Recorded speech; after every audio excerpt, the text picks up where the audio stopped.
नोकर भरतीला मराठा आरक्षणामुळे ब्रेक लागला होता। या नव्या आरक्षणामुळे प्रशासनाला नव्याने रोस्टर तयार करावे लागणार आहे। लोकसभा निवडणुकीच्या आचारसंहितेच्या काळात रोस्टर तयार करण्याचा प्रशासनाचा बेत होता। मात्र महानगरपालिकेतील बहुतांश अधिकारी कर्मचाऱ्यांची निवडणूक कामासाठी नेमणूक करण्यात आली होती आणि त्यामुळे रोस्टर तयार होऊ शकले नाही। आता लोकसभा निवडणुकीच्या निकालानंतरच नव्याने नोकर भरतीचा मुहूर्त निघणार आहे।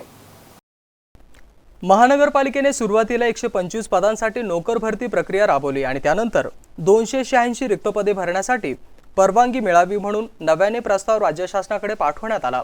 शासनाने या प्रस्तावाला देखील मंजुरी दिली आणि त्यानुसार महानगरपालिकेने 286 पैकी 9 पदे पदोन्नतीने भरली आणि उर्वरित 277 रिक्त पदांसाठी रोस्टर आणि बिंदू नामावली ही तयार केली।